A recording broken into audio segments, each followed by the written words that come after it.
Presenting the classics of Sam P. Chaladurai. Sam P. Chaladurai அவர்களின் போதனை களஞ்சியத்திலிருந்து.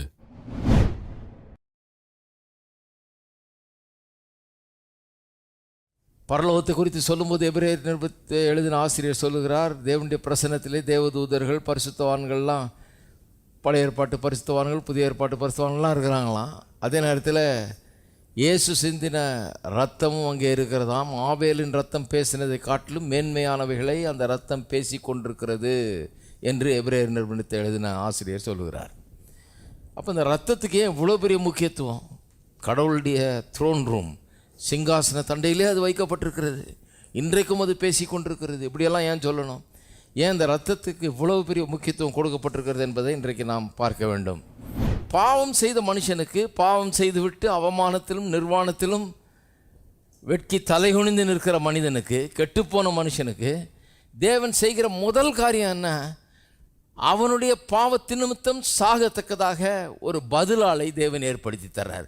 ஒரு சப்ஸ்டிடியூட்டை, இவனுக்காக செத்து இவனுக்கு மீட்பை உண்டு பண்ண, இவனுடைய பாவத்தை மூட, இவனுடைய அவமானத்தையும் இவனுடைய வெட்கத்தையும் மூட இன்னொரு மிருகத்தை கொல்லுகிறார். ஒரு குற்றமற்ற மிருகத்தை, எந்த பாவம் செய்யாத ஒரு மிருகத்தை கொன்று இந்த பாவத்துக்கான நிவர்த்தியை ஏற்படுத்துகிறார். இவனுடைய நிர்வாணத்தை மூடுகிறார், இவனுடைய அவமானத்தை மூடுகிறார். ஆனால் ஒரு மிருகத்தினுடைய ரத்தம் எப்படி மனுஷனுடைய பாவத்தை நிவர்த்தி செய்ய முடியும் என்று கேட்கலாம். உண்மைதான், மிருகங்களுடைய ரத்தம் பாவங்களை போக்க முடியாது. அது தேவனிடத்தில் ஒரு மனுஷனை கொண்டு வந்து சேர்க்கவும் முடியாது. அப்போ ஏன் மிருகங்களுடைய ரத்தம் சிந்தப்பட்டது? இயேசு வந்து ரத்தம் சிந்த போகிறார், அதுக்குன்னே ஒரு முன் குறிக்கப்பட்டிருக்கிறார். அதுதான் நம்ம பாவத்துக்கான சரியான நிவாரணம் என்பதை நமக்கு போதிக்கும்படியாக ஆதி மனிதனுக்கு எப்படி போதிக்கிறது? ஆதாமிலேருந்து அந்த போதனை நடக்குது. பைபிளில் சில எக்ஸாம்பிள்ஸ் பார்ப்போம் எப்படி போதிச்சாருன்னு. முதல்ல ஆதாம் எடுத்துக்குவோம், ஆதாம் ஏவாள் எடுத்துக்குவோம். ஆதியாம் 3ஆம் அதிகாரத்துக்கு திருப்போம். இப்போ சொன்னோம் இல்லையா, தோலினாலான ஆடையை அவர்களுக்கு ஏற்படுத்தினார்னு, அதை பார்ப்போம். ஆதியாம் 3ஆம் அதிகாரம் 15ஆம் வசனத்தை பார்ப்போம். பாவம் செய்தவுடன், ஆதாம் ஏவாளும் பாவம் செஞ்சவுடன் தேவன் அங்கே வர்றார். வந்து ஆதாம்கிட்டையும் பேசுகிறாரு, ஏவாள்கிட்டையும் பேசுகிறாரு, பிசாசின் இடத்துலையும் பேசுகிறார். அவர்களை சோதித்து பாவத்துக்குள்ளே நடத்தின பிசாசுகிட்டையும் பேசுகிறார். அந்த சீனை பார்ப்போம். 15ஆம் வசனம் பிசாசுகிட்ட பேசுகிறார். இப்போ உனக்கும் ஸ்திரீக்கும், அதாவது இந்த பிசாசுக்கும் ஸ்திரீக்கும், உன் வித்துக்கும் அவள் வித்துக்கும் பகை உண்டாக்குவேன், அவர் உன் தலையை நசுக்குவார், நீ அவர் குதிங்காலை நசுக்குவாய் என்றார். கவனிச்சுட்டு வரீங்களா? என்ன இது? வரப்போகிற மேசியா அல்லது இரட்சகரை குறித்த முதல் வாக்கு தத்தம் இது. ஆதியாம் 3:15 வரப்போகிற இரட்சகரை பற்றி சொல்லிட்டார். இயேசு அங்கேயே இருக்கிறார். உனக்கும் ஸ்திரீக்கும் உன் வித்துக்கும் அவள் வித்துக்கும் பகை உண்டாக்குவேன், அவர் உன் தலையை நசுக்குவார், நீ அவர் குதுங்காலை நசுக்குவாய். இது வந்து கல்வாரி சிலுவையில் நடக்க போகிற அந்த காரியத்தை இப்படி சொல்லுகிறார். ஸோ இது முதல் வாக்கு தத்தம். அப்புறம் பாருங்கள், சொல்லிட்டு 21ஆம் வசனம், தேவனாகிய கர்த்தர் ஆதாமுக்கும் அவன் மனைவிக்கும் தோல் ஆடைகளை உண்டாக்கி அவர்கள் கொடுத்தினார். உங்களுக்கு தெரியும், பாவம் செஞ்ச உடனே அவர்கள் நிர்வாணமாக இருப்பதை உணர்ந்தார்கள். முதலே நிர்வாணம் தான், நான் அதை பற்றி உணர்வு இல்லாமல் இருந்தாங்க. ஏன்னா அவர்கள் வந்து அந்த நிர்வாணிகள்ங்கிறது அவர்களுக்கு கண்ணுக்கு தெரியல. ஏன்னு சொன்னால் அவர்கள் தேவனுடைய மகிமையினால் நிறைந்திருந்தார்கள். இந்த மகிமை போயிடுச்சு. இப்போ அவர்கள் நிர்வாணிகள் என்று இப்பொழுது தெரியுது. இப்போ ஒருத்தரை அவமானப்படுகிறார்கள். இப்போ வந்து அவர்களுக்கு மூடுறதுக்கு ஏதாவது தேவை, மூடுறதுக்கு தேவைன்னொன்னு அவங்க அங்கேயும் இங்கேயும் பார்த்தாங்க. அங்கே என்ன டெய்லர்கிட்டயா போக முடியும்? போய் ஷூட்டிங் மெட்டீரியல் வாங்கிட்டு போய் டெய்லர்கிட்ட கொடுத்து தைக்க முடியாது. அதெல்லாம் இன்னும் வரல. தைய மிஷினும் தெரியாது, தைக்கிற ஆளும் கிடையாது. இவங்க 2 பேர் தான் இருக்கிறாங்க. என்ன பண்ணியிருப்பாங்கன்றீங்க? போய் அத்தி இலையை எடுத்து கடகடன்னு ஒன்றா கோத்துக்கு என்னமோ பண்ணி மாட்டிக்கிட்டு இருக்கிறாங்க. கர்த்தர் அங்கே வர்றாரு. கர்த்தர் அங்கே வந்து அவர்களுக்கு தோலினால் செய்த ஆடையை அவர்களுக்கு செய்து கொடுக்குறார் அவர். இப்போ பாருங்கள், ஏன் அப்படி செய்தார்? கர்த்தருக்கு என்ன லெதர் கார்மெண்ட்ஸ் ரொம்ப பிடிக்குமா? லீவ்ஸ் எல்லாம் வேணாம்ப்பா, நான் உனக்கு நல்ல லெதரில் கொடுக்குறேன் அப்படின்னு கொடுத்தாரா? என்ன காரணத்தினால அப்படி தர்றார்? இது பிடிக்காம அது தந்தாரா? இல்லை இது வந்து கொஞ்சம் பெட்டராக இருக்கும் அப்படின்றதுனால தந்தாரா? அது வந்து ரொம்ப ஃப்ளிம்ஸியாக இருக்குது, ரொம்ப டரு பொருன்னு கிழிஞ்சிடும், உட்காந்தா எந்திரிச்சா திருப்பியும் எல்லாம் கிழிஞ்சு வந்துருமாக்கும், அதனால் உனக்கு இது தர. அப்படி அல்ல. எதுக்கு கொடுத்தாரு? இந்த தோல்னால் ஆன ஆடையை எதுக்கு கொடுத்தார் என்பதை கவனிக்க வேண்டும். ஒரு பெரிய ஒரு அர்த்தம் அதில் அடங்கி இருக்கிறது, காரண காரியங்கள் அதில் அடங்கி இருக்கிறது. அத்தி மரத்தின் இலையினால் உண்டான ஆடைகளை எடுத்துட்டு அதுக்கு பதிலாக தோல் ஆடைகளை கொடுக்குறாரு. ஏன்னு சொன்னால் இந்த அவமானம், இந்த நிர்வாணம் பாவத்தின் நிமித்தமாக வந்தது, பாவத்தினால் வந்தது. இதை மூடுறதுக்கு இவர்கள் ஏற்படுத்தின இந்த ஆடை செல்லாது, அது சரிவர மூடாது, ரொம்ப நேரத்துக்கு நிற்காது, ரொம்ப டெம்பரரி, கொஞ்ச நேரத்துக்கு நிற்கும், சில நிமிஷங்களுக்கு தான் இருக்கும், அதுக்கு பிறகு ஒன்றும் இல்லாமல் போயிடும். ஆகவே கர்த்தர் என்ன பண்ணுறாரு? இது சரியான நிவாரணம் அல்ல, இட்ஸ் இன்ஆடிக்வேட், இது பத்தாது, இது சரிப்படாது என்கிறதுனால அவர் என்ன சொல்கிறாரு? நான் ஒரு நிவாரணம் வச்சுருக்கிறேன், அதை உனக்கு செய்கிறேன். அந்த நிவாரணம் என்ன? வேறு வழியே இல்லை, ஒரு மிருகத்தை கொன்று தோலை தான் எடுக்கணும். அந்த மிருகத்தை கொன்று அதனுடைய தோலை எடுத்து ரத்தம் படிந்திருந்து அந்த தோலினால் அவர்களை உடுத்துகிறார். இதுதான் வழி. பாவம் செஞ்சு அது மூலமாக நிர்வாணமாகி அவமானத்தை அனுபவிச்சுட்டு இருக்கிற, இதை சரி பண்ணுறதுக்கு சரியான வழி என்ன? நான் ஏற்படுத்துகிற வழி தான், நீ ஏற்படுத்துகிற வழி இல்லை. உனக்கு மைண்ட் அப்படி வேலையே செய்யாதுன்றாரு. ஏன்னா அவங்க மரணத்தை பார்த்ததில்லை, ஒன்றுத்தையும் பார்த்ததில்லை, அவங்க மைண்ட் அப்படி வேலையே செய்யாது. அப்படி ஒரு நிவாரணத்தை ஏற்படுத்தக்கூடிய மைண்டே கிடையாது அவங்களுக்கு. கர்த்தர் சொல்ல, நான் ஒரு நிவாரணம் வச்சுருக்கிறேன், அந்த நிவாரணத்தை இப்பொழுது உனக்கு இப்படி நான் போதிக்கிறேன். உனக்கு பதிலாக இன்னொருவர் சாக வேணும் உன் இடத்துல. அந்த சாவின் மூலமாக, அந்த ரத்தம் சிந்ததன் மூலமாக தான் உன்னுடைய பாவங்கள் நிவர்த்தி செய்ய முடியும். அதை இப்போ நிழலாட்டமாக ஒரு முன்னோடி மாதிரி இந்த மிருகத்தை கொன்று உனக்கு ஒரு மூடுதலை ஏற்படுத்துகிறேன் நான் சொல்லி கடவுள் அங்கே அப்படி பண்ணுறாரு. அவர்களுக்கு உண்டானது வெறும் நிர்வாணம் அல்ல, வெறும் அவமானம் அல்ல. அவங்க சரியாக புரிஞ்சிக்கல பாருங்கள். அதனால தான் போய் என்ன பண்ணிட்டாங்க, அவங்க பிரச்சனையே சரியாக புரிஞ்சிக்கல. அதுதான் இன்றைக்கி மனுஷருடைய பிரச்சனை. அவங்க என்ன நினைக்கிறாங்க? என் பிரச்சனை காசு இல்லைங்க, என் பிரச்சனை வேலை இல்லைங்க, என் பிரச்சனை என் பொண்டாட்டி சரியில்லைங்க, என் புருஷன் சரியில்லைங்க, எங்கள் அப்பா அம்மா சரியில்லைங்க, என்னத்தையும் அவனு சொல்லிட்டு கிடக்குறாங்க. என் பிரச்சனை இதுங்க, என் பிரச்சனை அதுங்க, மைண்டில் கொஞ்சம் பிரச்சனை இருக்குதுங்க, எனக்கு காலில் கொஞ்சம் பிரச்சனை இருக்குங்க, இதுதான் சொல்லிட்டு இருக்கிறாங்க. மனுஷனுடைய பிரச்சனை என்ன? அவங்க நினச்சிட்டு இருந்தாங்க நிர்வாணம், அவமானம், வெட்கம், தலைகுனிவு ஏற்பட்டுருச்சு, நம்ம எப்படியாவது இதை மூடணும், எப்படியாவது மறைக்கணும், அப்படி தான் யோசிக்கிறாங்க அவங்க. அவங்களுக்கு ஏற்பட்ட உண்மையான பிரச்சனை என்ன? அவர்கள் இப்பொழுது மரண தண்டனைக்கு ஆளாக இருக்கிறார்கள். இதிலிருந்து தப்ப வேணும் என்று சொன்னால், வாழ வேணும் என்று சொன்னால், ரட்சிப்பை பெற வேணும் சொன்னால், தேவனால் இவர்கள் ஏற்றுக்கொள்ளப்பட வேண்டும் என்று சொன்னால், இவர்களுடைய நிர்வாணமும் அவமானமும் உண்மையாகவே மூடப்பட வேண்டும் என்று சொன்னால், அதற்கு இவர்களுக்கு பிரச்சனையே புரியலையே, எப்படி பதிலை உண்டாக்க முடியுங்க? ஹலோ, இருக்கீங்களா? பிரச்சனையே புரியாத ஆளுங்க எப்படி பதிலை உண்டாக்க முடியும்? பிரச்சனை என்னன்னு புரியல. இன்றைக்கி அதான் பிரச்சனை பாருங்கள் ஜனங்களுக்கு. இன்றைக்கி நிறைய பேருக்கு தங்களுடைய வாழ்க்கையில் பிரச்சனை எதுக்குன்னு என்னென்ன புரியல. 2 பேர் புருஷன் பொண்டாட்டி சண்டை போட்டுக்கிறாங்க, இதை எப்படியாவது கொஞ்சம் தீர்த்து வைங்க. நம்ம எப்படி தீர்த்து வைக்கிறது? இதை நடுவில் போய் ரெஃப்ரி மாதிரி நின்னா நம்மளுக்கு அடி விழும். நம்ம எப்படி தீர்த்து வைக்கிறது? 2 பேருக்குள்ளேயும் இந்த பாவம் என்கிற சக்தி கிரியை செய்து கொண்டிருக்கிறது. விரோதமும் பகையும் கசப்பும் இப்படிப்பட்ட எண்ணங்களும் வேலை செய்கிறது. கொலை போன்ற எண்ணங்கள் கூட உள்ளே இருக்குது அவங்களுக்குள்ள. அடித்து நொறுக்குவாங்க, ஒருத்தர் வெட்டிக்குவாங்க கூட. என்ன பண்ணுவாங்களோ யாரு கண்டா? ஏன்னா 2 பேருக்கும் பிரச்சனை அந்த ஆள் மோசம், இந்த பொண்ணு மோசம் அப்படி கிடையாது. பிரச்சனை இவர்கள் 2 பேரும் பாவிகளாக இருக்கிறார்கள். இவர்கள் 2 பேருக்குள்ளேயும் ஆழமான வேர் ஒன்று வந்துருச்சு. அது என்ன? பாவம் என்கிற வேர். அது அவர்கள் இப்படி இருக்க செய்கிறது, அவர்களை இப்படி வாழ பண்ணுகிறது, இப்படி அடிச்சிக்க பண்ணுகிறது. இதை அவர்கள் புரிஞ்சிக்க கூட இல்லை. இதை புரிஞ்சிக்காமல் என்ன பண்ணுறாங்க? நீ போய் உங்கள் அம்மா வீட்டில் கொஞ்ச நாள் இரு, அப்போ சரியாயிடும். அது எப்படி சரியாகும்? அது சரியான மருந்தே கிடையாது. அம்மா வீட்டில் போய் தனியாக இருந்தால் அது வேறு மாதிரி போயிடும். அப்புறம் இன்னும் பிரச்சனை உண்டாகும். அதனால் இவரை தனியாக விட்டால் அது வேறு பிரச்சனை உண்டாகும். பாருங்கள், பிரச்சனைக்கு பதிலை உண்டாக்குறதா நினச்சி இன்னும் பிரச்சனையை தான் உண்டாக்குறாங்க. ஏன்னா பிரச்சனை என்னென்ன புரியலையே. பிரச்சனை என்னன்னு பிரசங்கம் பண்ணுறதுக்கு தான் சபை இருக்கிறது. சபையினுடைய மேன்மையே அதுதான். பாருங்கள், சபை மனுஷன் பேசுகிற மாதிரி பேசுறது இல்லை.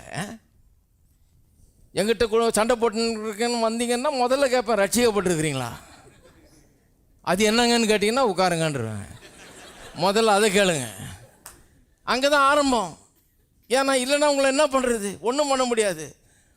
உள்ளம் மாற்றப்பட வேண்டும், உள்ளத்தில் இயேசு வர வேண்டும், உள்ளத்தில் அன்பு வர வேண்டும், உள்ளத்தில் அடிப்படை மாற்றம் ஒன்று ஏற்பட வேணும். இல்லைன்னா மனுஷனுக்கு என்னத்தை சொல்லி என்ன வழங்க போகுது?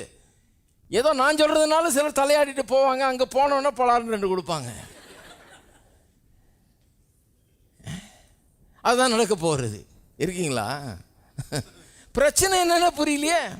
இவங்க 2 பேருக்கும் என்ன பிரச்சனைன்னு புரியல. இவங்க நினைக்கிறாங்க நம்ம பிரச்சனை என்ன, அவமானம், வெட்கக்கேடு, நிர்வாணம் ஆகிட்டோம், போய் எதையாவது எடுத்துகிட்டு வந்து 3-1 போகிறாங்க. ஆனால் பிரச்சனை அதுவே இல்லை. இவர்கள் மரண தண்டனைக்குள்ளாக இருக்கிறார்கள். பாவம் செய்கிற ஆத்மா சாகவே சாகும், பாவத்தின் சம்பளம் மரணம்னு சொல்லியாச்சு. 2 பேரும் டெத் சென்டென்ஸில் இருக்கிறாங்க. இதிலிருந்து இவர்கள் தப்ப வேண்டும் என்று சொன்னால், விடுதலையாக வேண்டும் என்று சொன்னால், இவர்களுக்கு பதிலாக சாகக்கூடிய ஒரு சப்ஸ்டிடியூட் அவசியமாக இருக்கிறது. அதை தேவன் மட்டும்தான் அப்படி யோசிக்க முடியும். அவர் தான் அதை சிந்திச்சு அதுக்கு செயலாற்ற முடியும், அதுக்கு ஏற்படுத்த முடியும். அப்படிப்பட்ட பதிலை அவர் ஏற்படுத்தி வச்சிருக்கிறாரு. அவர் சொன்ன வழியில் தான் அவர்கிட்ட வர முடியும், வேற வழியில் வர முடியாது. வேற வழி கிடையாது. வர முடியாதுன்றது இல்லை, இருந்தால் தானே வர்றதுக்கு. வேற வழி கிடையாது. வேற வழியை மனுஷன் யோசிக்க கூட அவனுக்கு தகுதி இல்லை. அப்படிப்பட்ட ஒரு புத்தியோ ஞானமோ அவனுக்கு கிடையாது. யார் சொல்லுவா சொல்லுங்கள், பாவம் தான் உனக்கு பிரச்சனைன்னு? யாருமே சொல்ல மாட்டாங்க. எதையாவது ஒன்று சொல்லுவாங்க, ஏதோ ஒரு ஆவி ஆட்டுதுங்க அப்படின்வான். என்னத்தையா ஒன்று சொல்லுவான் ஒழிய பாவம்னு சொல்லவே மாட்டான். என்னத்தையா ஒன்று சொல்லி யார் மேலேயா பழிய போட்டு இவர் இப்படி பண்ணதுனால இப்படி இது ரியாக்ஷன் ஆச்சு. இப்படியே ரியாக்ஷன்லேயே போயிட்டு இருந்தால் என்ன ஆகுறது? ஒருத்தவங்க கூட உயிரோடு இருக்க மாட்டான். இன்றைக்கி ரியாக்ஷனில் போயிட்டு இருந்தா ஒருத்தர் அடித்து கொண்டுட்டு தான் இருப்போம் நம்ம. ரியாக்ஷன்லேயே போயிட்டு இருந்தா இருக்கீங்களா? மனுஷனுடைய பிரச்சனை என்னன்னு புரிஞ்சுக்கணுன்னா அது கடவுளை தான் கேட்கணும் என்ன பிரச்சனைன்னு. சரீரத்தில் ஒரு பிரச்சனைன்னா நம்மளே தீர்மானிக்கக்கூடாது. அது இந்த பிரச்சனையாக இருக்கும்னு நினைக்கிறேன். அது சாப்பிட்டதுனால வந்ததுங்க, வேறு ஏதோ பிரச்சனை. அது டாக்டர்கிட்ட போய் அவங்க எம்ஆர்ஐ எடுத்து அதை எடுத்து இதை எடுத்து எல்லாம் எடுத்து உள்ளே பார்த்தா தான் தெரியும் என்ன பிரச்சனைங்கிறது. அவங்க சொல்லுவாங்க, நம்ம வாயை முட்டு பேசாமல் போய் உட்காந்துருக்க வேண்டியதான். என்ன பிரச்சனை கொஞ்சம் பார்த்து சொல்லுங்கள், நம்மளா சொல்லிகிட்டு இருக்கக்கூடாது. நம்ம ஊரில் பாருங்கள், எல்லோரும் ஒரு நாட்டு வைத்தியர் மாதிரி எல்லாம் ஆளுக்கு ஒரு பதிலை சொல்கிறது. ஒன்றும் இல்லை, தண்ணி உள்ள அந்த தேனை போட்டு நல்லா குடி. ஏற்கனவே சுகரு, இதில் தேனை வேற போட்டு குடிச்சு சுகருன்னு ஏறி என்னத்தையா ஒன்று சொல்லிட்டு போயிடுறது. இப்படி பண்ணு அப்படி பண்ணு. அப்படி வந்தது தான் அந்த அத்தியலை. ஆதாமும் ஏவாளும் ஒருத்தர் மூஞ்சியை பார்க்க, ஏவாள் சொன்னால் அந்த இலையை பாரு, அது 3ன்னு நினைக்கிறேன், அதை வச்சு ஒன்றா சேரு சொல்கிறேன், கோத்து கீத்து விடு, என்னமோ பண்ணு. அன்றைக்கி தான் அந்த தையர் கலையெல்லாம் புதுசாக இன்வென்ட் பண்ணாங்க. ரொம்ப கஷ்டப்பட்டு இதை கண்டுபிடிச்சி, புதுசாக கண்டுபிடிப்பு மாதிரி கண்டுபிடிச்சி, அழகாக சட்டையெல்லாம் தைச்சி போட்டால் கத்த சொல்கிறாரு, உதவே உதவாது அப்படின்றாரு, தூக்கி எறியுதுன்றாரு. நம்ம ரட்சிப்பின் வழியை ஏற்படுத்த பார்க்குறோம், நம்ம பிரச்சனைகளுக்கு தீர்வை உண்டு பண்ண பார்க்குறோம், நம்மளை சரி பண்ண பார்க்குறோம். நம்முடைய வில் பவர், நம்முடைய அது இதெல்லாம் வச்சு நம்மளை சரி பண்ணி அப்படி இப்படி பண்ணிடலான்னு பார்க்குறோம். கர்த்தர் சொல்கிறார், நம்முடைய யோக்கியத்தை வச்சு சரி பண்ணிடலான்னு பார்க்குறோம். நம்ம நல்லவர்களாக இருந்து நான் இன்றைக்கி 100 பேருக்கு சாப்பாடு போடுறேன், இத்தனை பேருக்கு வேட்டி சேலை கொடுக்குறேன், நான் இதெல்லாம் பண்ணிடுறேன், நான் செஞ்ச பாவத்துக்கு சகையை மாதிரி சிலர், நான் செஞ்ச பாவத்துக்கு இதெல்லாம் நான் பண்ணிடுறேன்னாக்கும். பண்ணுங்க நல்லது, ஏன்னா உங்களுக்கு அது நல்லதுன்னு பட்டா பண்ணுங்க, ஏன்னா பண்ண அக்கிரமத்துக்கு ஏதாவது பண்ணுமே, அதில் ஒன்றும் தப்பு கிடையாது, பண்ணலாம். ஆனால் கடவுள் அதெல்லாம் பார்த்து என்ன சொல்ல, உன்னுடைய நீதியெல்லாம் அழுக்கும் கந்தயமாக இருக்குது. எல்லாம் இருக்கிறதுலே பெஸ்ட்டை நம்ம பண்ணிட்டு கர்த்தாவே இது எப்படி அப்படின்னு நத்திங்கன்றாரு, குப்பையில் போடாதுன்றாரு. இதெல்லாம் நான் ஏற்றுக்கொள்ள முடியாதுன்னு கர்த்தர் சொல்கிறாரு.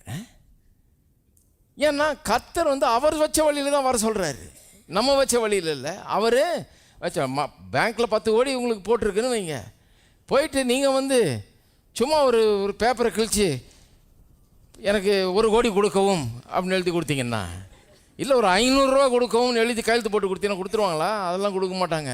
அதுக்குன்னு ஒரு முறை வச்சுருக்காங்க, செக் புக் வச்சுருக்காங்க, வித்ட்ராவல் ஃபார்ம் வச்சுருக்கிறாங்க. அதில் முறையாக கையெழுத்து போடணும், கரெக்டாக எழுதணும். அதை உங்கள் பிள்ளைகிட்ட கொடுத்து, பாப்பா இங்கே கொஞ்சம் கிறுக்குமா வேணா அப்படின்னா, கிறுக்குனதுனாலே செல்லாது. அது என்னங்க, என் பாப்பா தானேங்க கிறுக்குச்சு, 10 கோடி நான் வச்சிருக்கிறேன், எனக்கு 10 ரூபா கூட கொடுக்க மாட்டேறீங்க, கிறுக்கு நான் என்ன வாங்கிப்போம் அப்படின்னா, கிறுக்குனா கொடுக்க மாட்டாங்க ஒரு நயா பைசா கூட, 10 பைசா கூட கிடைக்காது. அதில் கிறுக்கக்கூடாது, ஒழுங்காக இருக்கணும், கரெக்டாக கையெழுத்து இருக்கணும், கரெக்டாக தேதி இருக்கணும். என்னங்க 10 கோடி வச்சுருக்கிறேன், 100 ரூபாய்க்கு தானே செக் எழுதியிருக்கேன், அதை பாஸ் பண்ணக்கூடாது. பாஸ் பண்ண மாட்டாங்க, ஃபெயில் ஆக்கிடுவாங்க. அதை ஏன்னு சொன்னால் முறைன்னு இருக்குது. இதுதான் அவங்க அப்பாயின்ட் பண்ண முறை. பேங்க்னா அவங்க ஒரு மெத்தட் வச்சுருக்காங்க, இதை இப்படி ஃபில்அப் பண்ணி இப்படி கொடு, இதெல்லாம் கரெக்டாக இருக்கணும், கரெக்டாக இருந்தால் காசு கொடுக்கணும். எவ்வளோ வச்சுருந்தாலும் அதை முறைப்படி தான் எடுக்க முடியும். அதுபோல் தான் கத்தரை சொல்லி என்கிட்ட வரணுமா, நான் சொல்கிறேன் உனக்கு எப்படி வரணும்னு, இப்படி தான் வரணும், இல்லை நான் ஏற்றுக்க மாட்டேன்றார். அவருக்கு சொல்கிறதுக்கு அதுக்கு உரிமை இருக்குதா இல்லையா? கண்டிப்பாக சொல்லலாம். கத்தர் சொல்கிறாரு, நீ முட்டாள்தனமாக உன் வழியிலலாம் வராத. ஒருத்தர் சொல்கிறார், எல்லா வழிகளும் அதே இடத்துக்கு தான் போகுது. நிறைய வழிகள் இருக்குது, எல்லாரும் நம்ம நிறைய வழிகள் இருக்குது, ஆனால் அதே இடத்துக்கு போகாது. அதனால தான் இயேசு சொல்கிறார், நானே வழியும் சத்தியமும் ஜீவனுமாய் இருக்கிறேன். அது ஒரு ஸ்டேட்மெண்ட் ஆஃப் அரகன்ஸ் இல்லை, அது திமிர் பிடிச்சி போய் சொல்கிற ஒரு காரியம் கிடையாது. உண்மையாகவே அவரை தவிர வேற வழி இல்லை. அதனால தான் சொல்கிறாரு, நானே வழியும் சத்தியம் ஜீவனமார். அவரை தப்பாக புரிஞ்சிக்கூடாது, அவர் உண்மையாக சொல்கிறார். அப்போ அங்கேயும் இங்கேயும் இப்போ அலையாத, அதையும் பண்ணாத, வீணாக உட்காந்து அத்தி மரத்தை இலையை வச்சு தச்சிக்கிட்டு இருக்காத. ஏன்னா கடைசியில் அதை தூக்கி தான் போடணும், அது ஒன்றுத்துக்குமே உதவாது. உன்னுடைய முயற்சிகள்லாம் நத்திங். அதை எடுத்துக்கிட்டு வராத. என்ன கேளு, நான் என்ன வழி வச்சிருக்கேன்னு கேளு, நான் என்ன வழி உண்டு பண்ணியிருக்கேன்னு புரிஞ்சுக்கோ, அந்த வழியின் மூலமாக வா. நிறைய பேர் சுற்றிக்கிட்டு இருக்கிறாங்க, இந்த வழி போகுமா அந்த வழி போகுமா, ஒரு வழியாக ஆராய்ஞ்சிட்டு இருக்கிறாங்க. இயேசு சொல்கிறார், நானே வழி சத்தியமும் ஜீவனுமாக இருக்கிறேன்னு. பாருங்க, பிரச்சனையே புரியல. இவங்க பிரச்சனை என்ன? மரண தண்டனை. இதில் தப்பிக்கிறதுக்கு ஒரு சப்ஸ்டிடியூட்டை தேடணுங்க. அந்த சப்ஸ்டிடியூட் இவங்க தேடி கொண்டு வர முடியாது, கடவுள் அதை ஏற்படுத்தி இருக்கிறாரு. இவங்க ஒன்றும் செய்ய முடியாது. அப்போ பாருங்கள், பாவம் செய்த மனுஷனுக்கு முதல்ல கர்த்தர் கொடுத்த ஈவு என்ன? அவனுக்கு பதிலாக சாகும்படியாக ஒருவரை தேவன் கொடுக்கிறார். ஏதேன் தோட்டத்தில் பாவம் செஞ்ச மனுஷனுக்கு முதல்ல கொடுத்தது என்ன? அவனுக்கு பதிலாக உயிர் விடக்கூடிய ஒன்றை கொடுக்கிறார் தேவன். என்ன ஒரு அற்புதமான லெசன் பாருங்கள். அது அவனுக்கு வாழ்க்கையில் மறக்க முடியாத ஒரு காரியமாக இருக்கும். ஏனென்றால் மரணத்தை பார்த்ததில்லை, ரத்தம் சிந்ததில் பார்த்ததில்லை, எல்லாம் புதுசு அவங்களுக்கு. ஏதேன் தோட்டத்தில் 2 பேர் தான் இருக்கிறாங்க, இது வரைக்கும் யாரும் செத்தது கிடையாது, ரத்தம் சிந்தினது கிடையாது. எப்படி இருந்திருக்கும் பாருங்கள். இன்றைக்கே ரத்தத்தை பார்த்தா நிறைய பேர் மயக்கம் அடித்து விழுந்துருவாங்க. இருக்கீங்களா அம்மா பாருங்க? ஒரு துளி ரத்தம் பார்த்தா போதும், ஐயோ ஊன்னு கத்தி மயக்கம் அடித்து விழுற ஆளுங்கள்லாம் இருக்காங்க. ஆதாம் ஏவாளை நின்றுட்டு இருக்கிறாங்க, ரத்தத்தை சிந்தி தோலை உரித்து அவர்களுக்கு ஆடையை உண்டு பண்ணி தர்றாரு. அவங்க பார்க்குறாங்க, நம்முடைய பாவத்தின் நிமித்தம், நாம் செய்த குற்றத்தின் நிமித்தம் குற்றமே செய்யாத ஒரு மிருகம் சாகிறது, ஒரு ஜீவன் அங்கே கொடுக்கப்படுகிறது. ஒரு மெசேஜ், நீ செய்த பாவத்துக்காக குற்றமில்லாத ஆட்டுக்குட்டியான இயேசு கிறிஸ்து ஒரு நாளில் உனக்காக ரத்தம் சிந்த போகிறார். அதை நீ தெரிஞ்சுக்கோன்றதுனால தான். இந்த ரத்தம் ஒன்றும் பண்ண போகிறதில்ல, மிருகத்தின் ரத்தம். அந்த குற்றமில்லாத ஆட்டுக்குட்டியாக இயேசு கிறிஸ்துவினுடைய ரத்தம் உடைய பாவங்களை எல்லாம் நீக்கி உன்னை சுத்திகரிக்கும் என்று சொல்கிறதுக்காக தான் அந்த போதனை நடந்தது. அத்தி இலையில் தச்ச உடைய வேண்டாம்னு கர்த்தர் சொன்னதை அவங்க வாழ்நாள் முழுக்க மறக்க முடியாது. அவங்க புரிஞ்சிட்டு இருப்பாங்க, அன்றைக்கி ஏதாவது பிரச்சனைனா கடவுள் என்ன வழி வச்சுருக்காருன்னு பார்க்கணும், நம்மளாக ஒன்றும் பண்ணி பிரயோஜனம் கிடையாது அப்படிங்கிறத அவங்க புரிஞ்சிட்டு இருந்திருப்பாங்க. அன்றைக்கி பாவம் செஞ்ச பிறகு தேவனே அவர்கள் மத்தியில் அவரே ஒரு ஆசாரியனை போல அவர்களுக்கு நடுவே நின்று அவர்களுக்காக ஒரு பலியை இட்டு ரத்தத்தை சிந்தி அவர்களுக்காக பலியை செலுத்துகிறார். அந்த ப்ரொசீஜரை அவரே கேரி அவுட் பண்ணிருக்கிறார் தேவனே அவர்களுக்கு காண்பிக்கும்படியாக. இப்படி தான் இது ஆரம்பிச்சது. ரத்தம் சிந்துதல் இதெல்லாம் அப்படி தான். ரத்தத்தை சிந்தின உடனே ஜீவன் கொடுக்கப்பட்டு விட்டது என்று அர்த்தம். ஏனென்றால் ரத்தம் ஜீவனுக்கு சமானம். காயின் ஆபேல் உதாரணத்தை பார்ப்போம். 2வது உதாரணம் காயின் ஆபேல். காயின் ஆபேல் கதை எல்லாருக்கும் தெரியும். ஆதாமுடைய பிள்ளைகள் 2 பேரும் பலியில் செலுத்த வருகிறார்கள். 4ஆம் அதிகாரத்தில் வாசிக்கிறோம், 4ஆம் வசனம். ஆபேலும் தன் மந்தையின் தலையீற்றுகளிலும் அவைகளில் கொழுமையானவைகளில் சிலவற்றையும் கொண்டு வந்தான். ஆபேலையும் அவன் காணிக்கையும் கர்த்தர் அங்கீகரித்தார். ஆபேல் அனிமல் சாக்ரிஃபைஸ் கொண்டாடுறான், மிருகங்களை கொண்டு வர்றான் பலிக்கு. ஆட்டு மந்தையிலேருந்து கொண்டு வந்திருப்பான் போல இருக்கு. கொண்டு வர்றான். அதில் சிறந்ததை கொண்டு வர்றான்.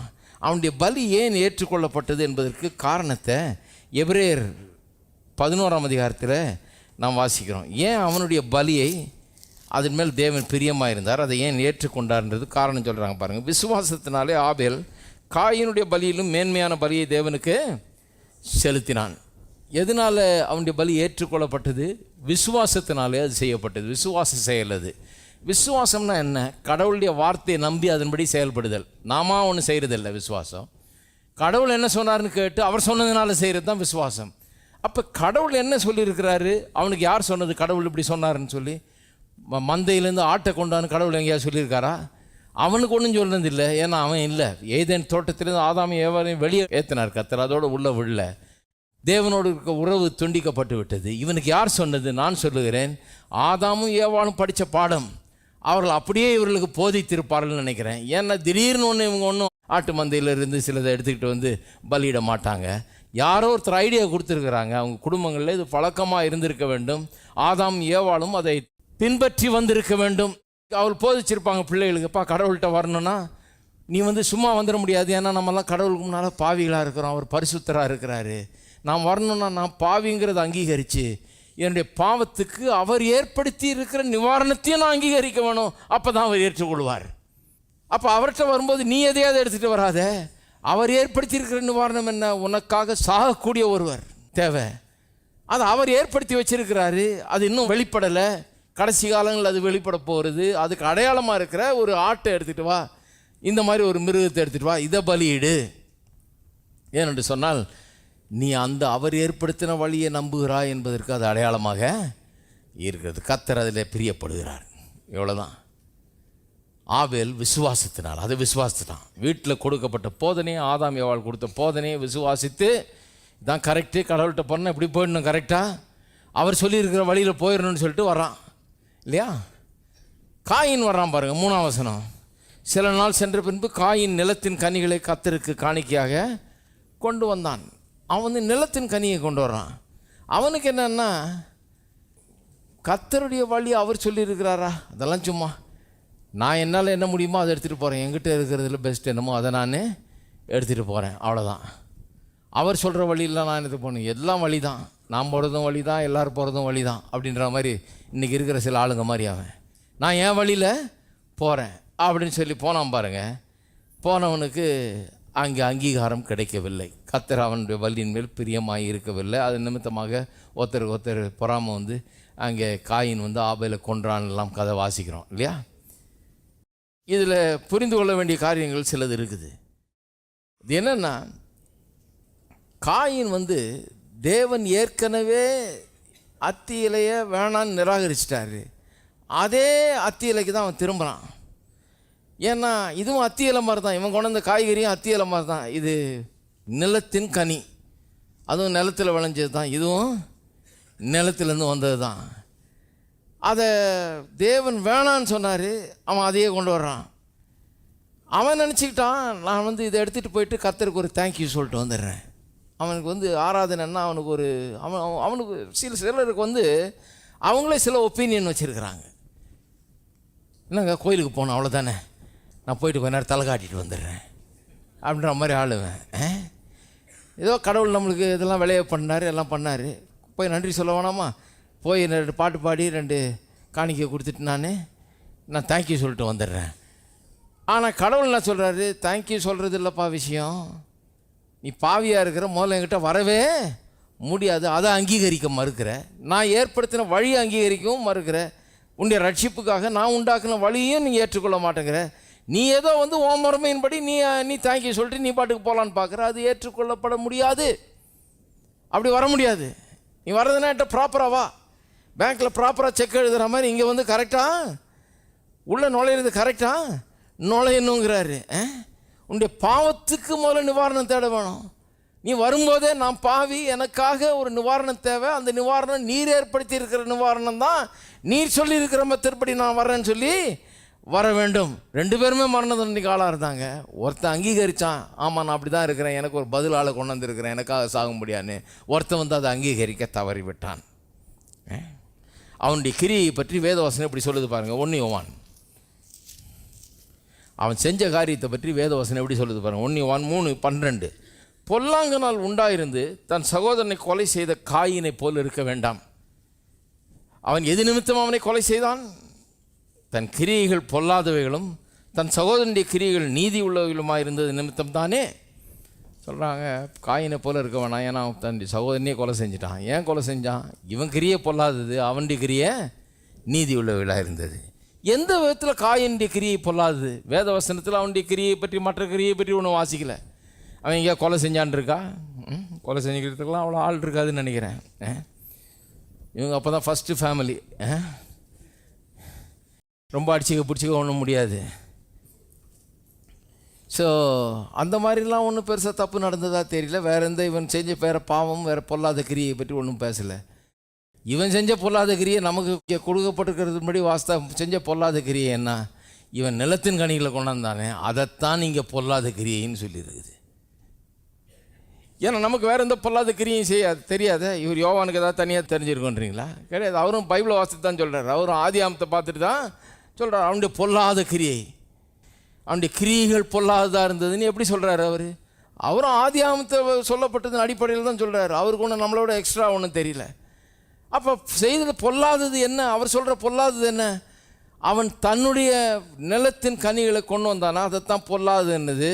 நிலத்தின் கனின்றதுனால அல்ல, அவன் தன்னுடைய சொந்த முயற்சியில் சொந்த வழியில் தான் நினைச்சது இப்படி வந்தானே, அதுதான் பொல்லாதது.